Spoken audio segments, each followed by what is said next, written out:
আজি লকডাউনৰ অষ্টম দিন। ধাৰাবাহিক বন্ধৰ ফলত দিন হাজিৰা কৰা তথা যেনে তেনে পেটে ভাতে খাই থকাসকল এতিয়া তীব্ৰ সংকটৰ পৰা পৰিলক্ষিত হৈছে।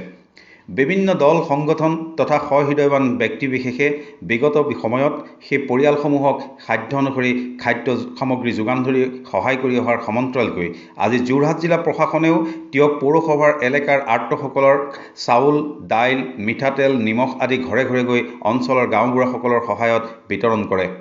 উক্ত কাৰ্যসূচীত টিয়ক ৰাজচক্ৰৰ চক্ৰ বিষয়া সংলগ্ন জয়প্ৰকাশ মহন্ত, পৌৰসভাৰ ২ নং ৱাৰ্ডৰ ৱাৰ্ড আয়ুক্ত অভিজিৎ বৰুৱা, ৪ নং ৱাৰ্ডৰ আয়ুক্ত মাধৱী হাজৰিকাই সহযোগিতা আগবঢ়ায়।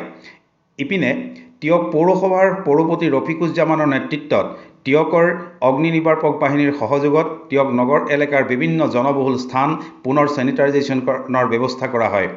টিয়ক পৌৰসভা এলেকাৰ অন্তৰ্গত অফিচ, কাছাৰী, মন্দিৰ, গীৰ্জা, মছজিদকে ধৰি ATM, ফাৰ্মাচী সকলো স্থান পুনৰ চেনিটাইজেশ্যন কৰি পৰিৱেশ সুস্থ কৰিবলৈ চেষ্টা অব্যাহত ৰাখিছে পৌৰসভাই।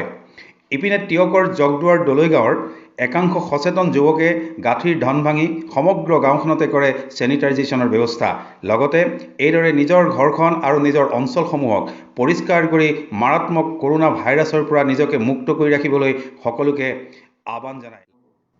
লকডাউন কাৰ্যসূচীৰ পৰিপ্ৰেক্ষিতত যিবিলাক দৈনিক হাজিৰা কৰা লোকৰ বা তেনেকুৱা ৰিক্সা চলোৱা লোকৰ দৈনিক হাজিৰা গোটোৱাত তেওঁলোকৰ অসুবিধা হৈছে আৰু তাৰ প্ৰতি লক্ষ্য ৰাখি আমাৰ যোৰহাট জিলা প্ৰশাসনৰ পৰা তেনেকৈ কিছুমান ব্যক্তিক আমি নিৰ্বাচন কৰি উলিয়াইছিলোঁ আৰু তেওঁলোকক কিছু খাদ্যবস্তু আমাৰ প্ৰশাসনৰ ফালৰ পৰা তেওঁলোকক ঘৰে ঘৰে গৈ পেলাই তেওঁলোকক প্ৰদান কৰা গৈছে।